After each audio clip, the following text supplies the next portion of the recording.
everyone, and welcome to this tutorial on candle making. This is a surprisingly easy process that can make a great hobby or a heartfelt gift around the holidays, and that make winter a little bit more bearable. So here are the supplies you're going to need. I got my supplies from the Flaming Candle Company in Georgia. You'll need 2 pounds of soy candle wax, wicks, fragrance oil, 5 8-ounce jars, a wick holder, which can either be a metal wick holder or a clothespin, whatever you can find, a color additive if you want, a thermometer, and a kitchen food scale. My only recommendation is to use bowls and utensils that you do not eat with, as it can be difficult to get the wax off. Before we get started, let's talk about a few of our supplies.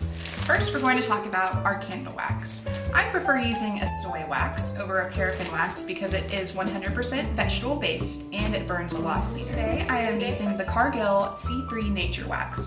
It produces a really smooth finish when it hardens and it adheres very well to the jars.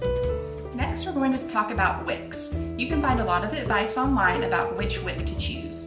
Today we're using an EcoWick 14. A lot of times you're going to choose your wick based on the size of your jar. So the higher the number, the larger your wick and the bigger the burn size. And next we have your fragrance oil. This is not the same thing as essential oil and it will not produce the same scent in your candles. The typical standard is to use 1 ounce of oil to 1 pound of wax. But online you can actually find a lot of information depending on the wax type you get, where you might be able to add more oil or you might need to subtract some. Now that we've covered some of the basics, let's talk about how we're going to melt our wax. There are a few ways you can do it. The first way is using a crock pot with a crock pot liner, although that can take a little bit longer. You can also use a pot and a mixing bowl.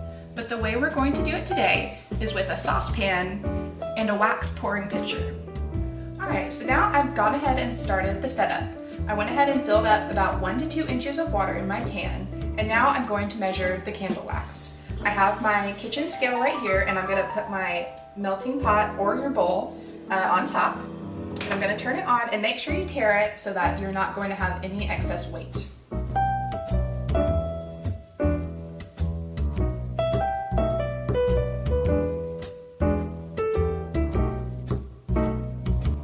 So now I filled up 1 pound in my pot, but I'm going to pour it into this bowl, and I'm going to measure the next pound.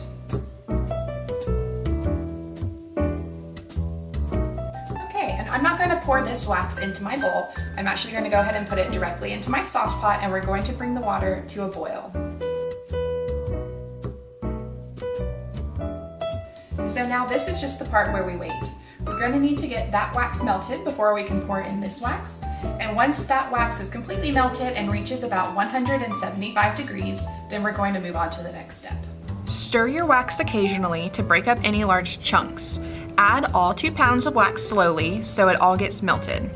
While you're waiting for the temperature to reach 175 degrees, grab a sheet of wax or parchment paper or even some newspaper and set your jars on top to prevent too much mess.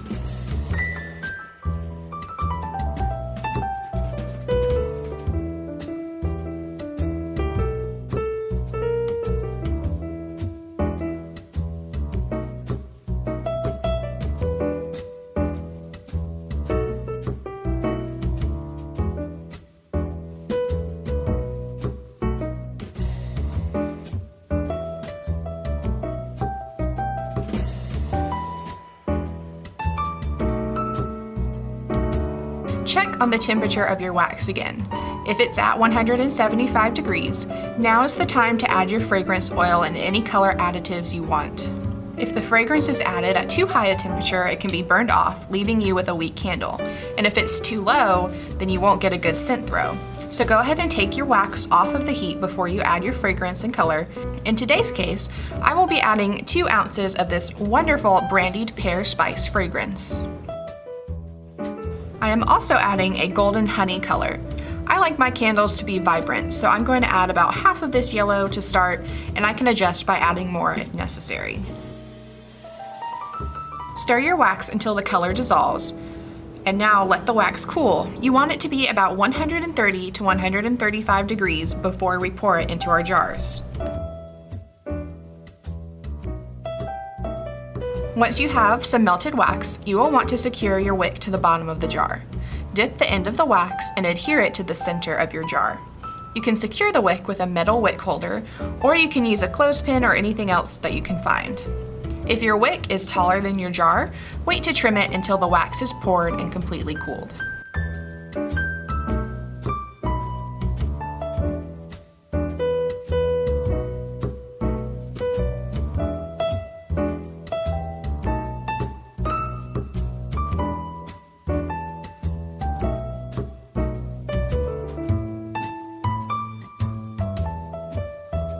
Once it cools to that point, you can pour it evenly into your jars.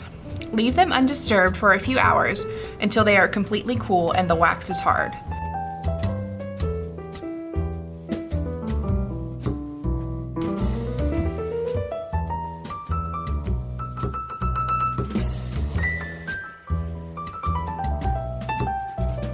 Once they're hard, you can also snip your wicks.